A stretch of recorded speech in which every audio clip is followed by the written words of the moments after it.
You know, when you talk to people in the community about Delgado, you just think about the trade side. I can remember Delgado. Delgado is a good trade school. I mean, you know, my dad went there, my grandfather went there, my mom went there, somebody in the family went there. I am a graduate.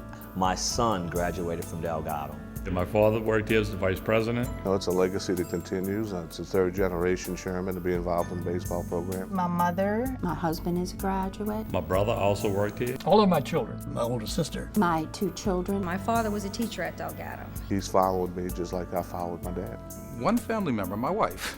I met my wife here at Delgado. My wife started the program here at Delgado in early childhood education, and she graduated from Delgado. My brother was a graduate. Yeah, I got an associate degree in music education from Delgado.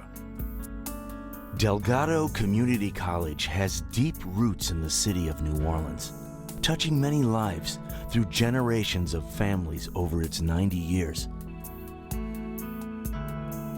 When the school opened in 1921 as Isaac Delgado Central Trade School, its mission was to train boys and young men to work in the jobs available at that time. Though Delgado has evolved over the years to a multi-site, multicultural, and co-ed community college, serving nearly 20,000 students, the school has stayed true to its original mission and its vision. One man's forethought and aspiration has made an immense impact on the city of New Orleans and its people. Isaac Delgado was born in Kingston, Jamaica. He had many siblings, probably another 13 kids. And to ease the burden on raising all those children, he decided he would move to New Orleans and join his uncle who had come here a few years earlier. And he got a job in the shipping industry at the age of 15. He was a very good accountant and bookkeeper, and he managed to save almost every dollar he earned. Before long, it built up to an appreciable amount. In fact, it was large enough that by the time his aunt and uncle died in 1908, he was able to donate a whole building to Charity Hospital on Tulane Avenue. It was called the Delgado Foundation and included 150 beds.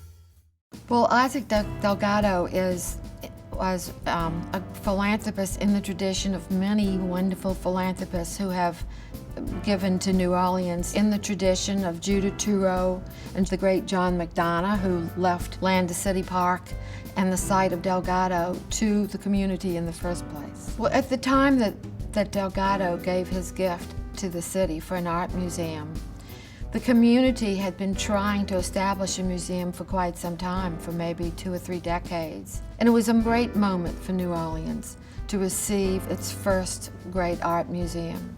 Delgado died 1 month after the Isaac Delgado Museum of Art opened in 1911, but not before he bequeathed a sizable portion of his estate to the city of New Orleans for the establishment of a trade school for boys. Clearly there was a need for manual training, and Tulane University instituted a study in the 1890s suggesting that one be developed. And this was kind of a rage around the country. Most major cities had these kinds of manual trade schools for boys. And so eventually a group of businessmen developed the idea of doing it. And Isaac Delgado became the lead figure among those businessmen. Now it took about 10 years to open the school up and to have a building built. And the reason was that the city and the school board fought over control over the Delgado money. Researchers determined that the site should encompass, for the initial buildings alone, a minimum of 4 city squares and be located centrally within the city so that many would find the school convenient to attend. At the time that the Delgado site came into the ownership of the city for the use of the school, it had been owned and part of City Park. And in 1919, a complicated land swap resulted in City Park acquiring what had been the City Park racetrack and the trade school acquiring what had been part of City Park. And that was of great benefit to all sides. The school opened in 1921. It served 2 classes of students, 8th grade graduates, and it also served veterans from World War I. The trades taught were those that Isaac Delgado knew would serve the New Orleans community and feed right into the economy. The programs that were successful right away were architectural technology, machinist and tooling technology, painting, paper hanging, cooking, which was called stewardship, the printing technology trade, and electricity. The electrical lab was one of the most popular programs, giving students hands-on training wiring circuits and splicing cables for apartment housing and railroad signal lights. Delgado thrived in the 1920s, but was left without funding during the Great Depression. The school was revived after a few years and began offering aviation mechanics training in the late 1930s to keep pace with the growing demand for these jobs. The school made news in 1940 when the aviation mechanics program received 19 airplane engines and miscellaneous equipment that was valued at more than $120,000. Students and instructors in the aviation mechanics program even built 2 racing airplanes, the Delgado Flash and the Delgado Maid, which competed and won in national competitions. The aircraft were housed at Weddell Williams Louisiana State Aviation Museum in Patterson, Louisiana, until a fire destroyed both historical airplanes.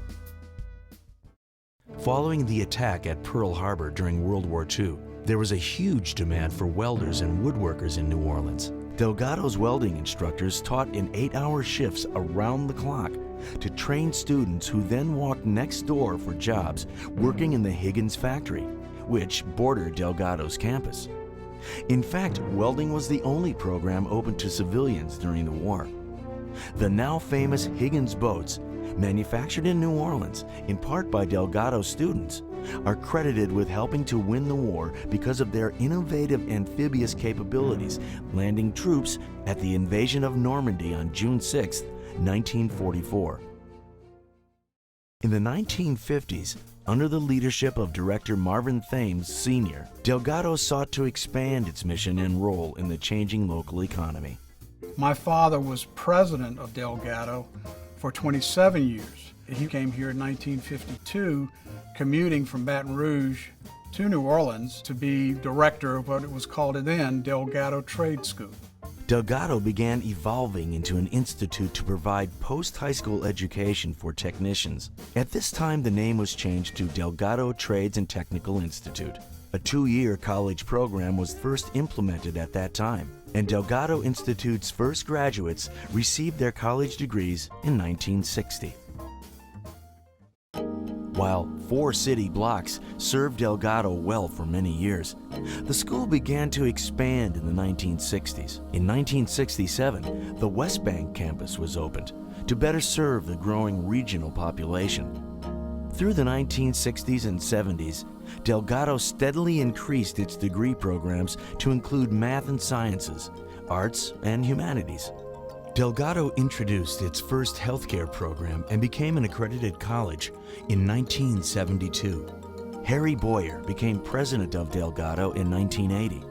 The same year, the school's name was changed to Delgado Community College. During his tenure, the school continued to expand and a permanent Slidell site was introduced.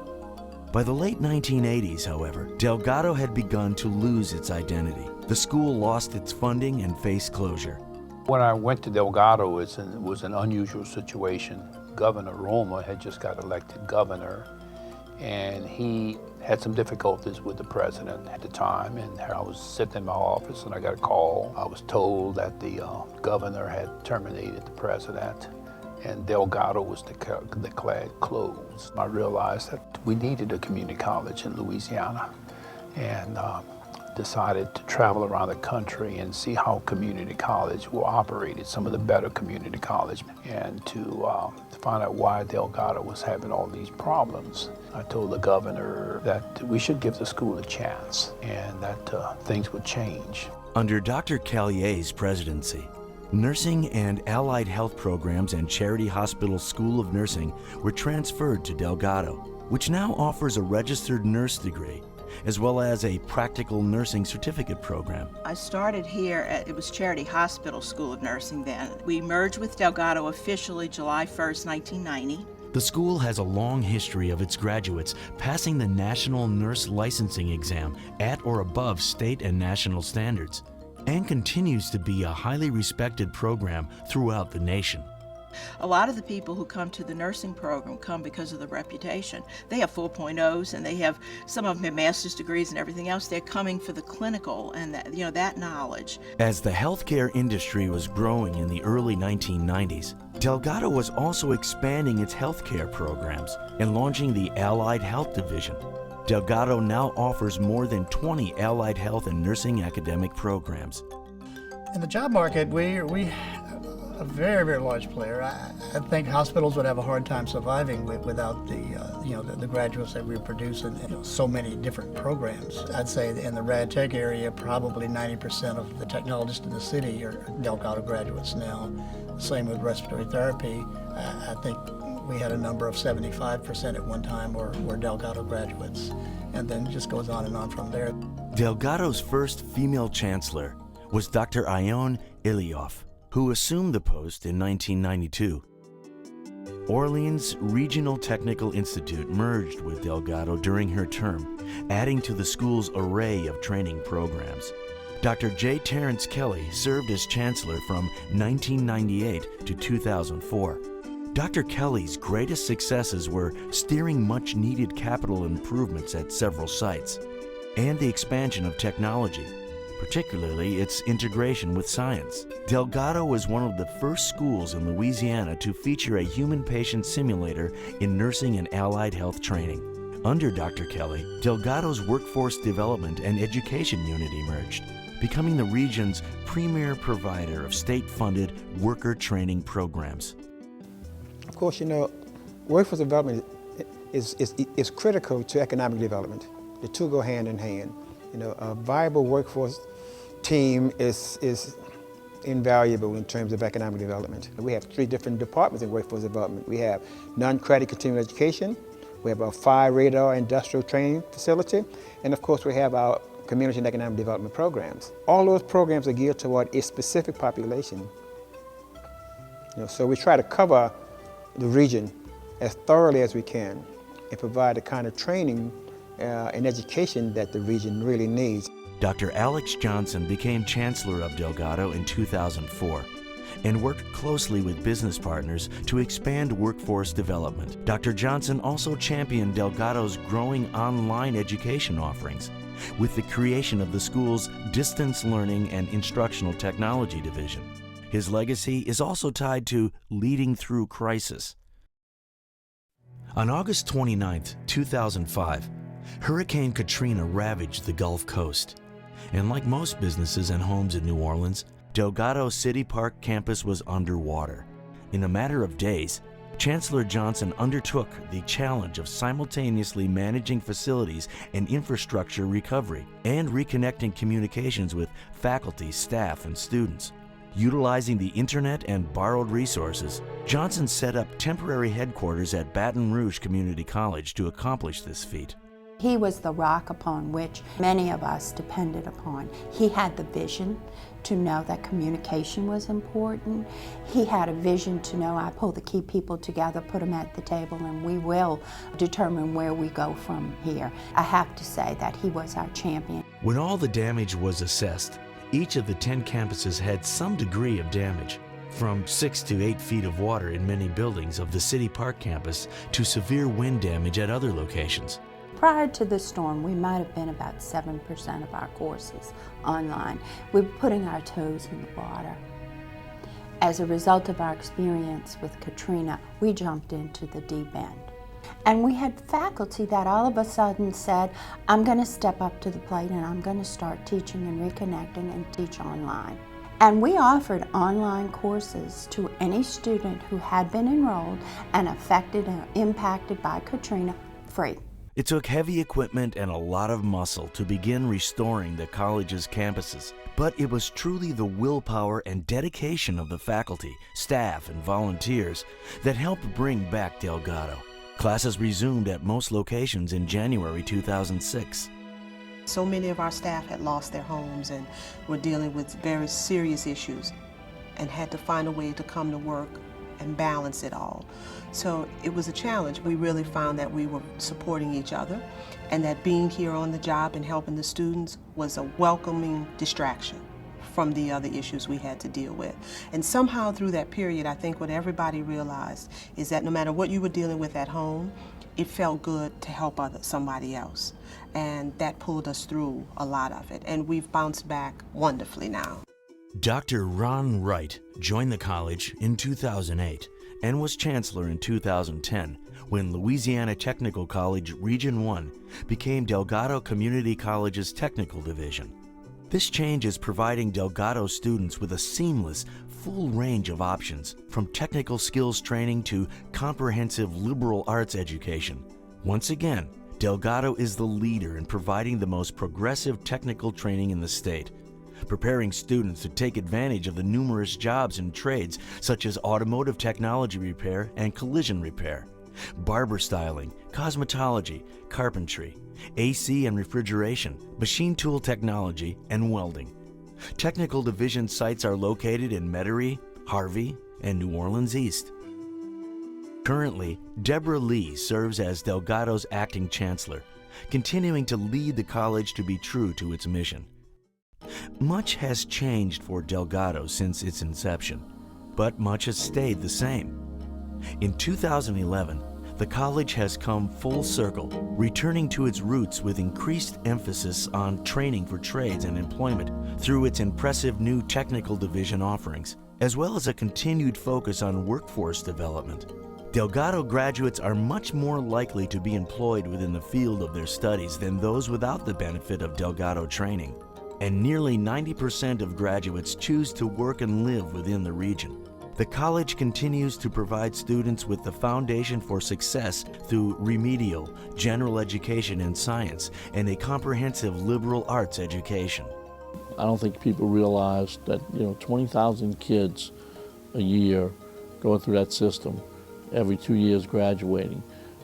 That's an amazing economic impact upon our city and upon the growth and potential of our city. Without education, we can't survive in this city. Delgado has a very important role in the New Orleans economy. Delgado is very closely aligned with the jobs in this community. As a result, Delgado is training students to take jobs that are available in New Orleans. Delgado has been many things to many people over the years. No doubt its tradition will continue well into the future. From a trade school for boys to an accredited community college with articulation programs with all state universities, Delgado continues to be the school that takes a student from training to employment ready, or prepares the student to earn a bachelor's degree, or provides whatever is needed to succeed in business and in life. 90 years we've been here. Delgado is a presence in this community that is recognized by many people throughout the community. It's that place that you go to when you say, I want to do this, or I want to start this, and you don't know where to begin. We will help you to begin on that road.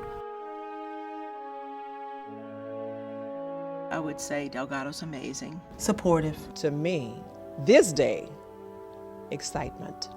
Delgado to me is synonymous with New Orleans. First thing came to mind was fascinating. Well, to me, it's family. Education. I would say supportive. I would say quality. I would say great. Productive. Caring.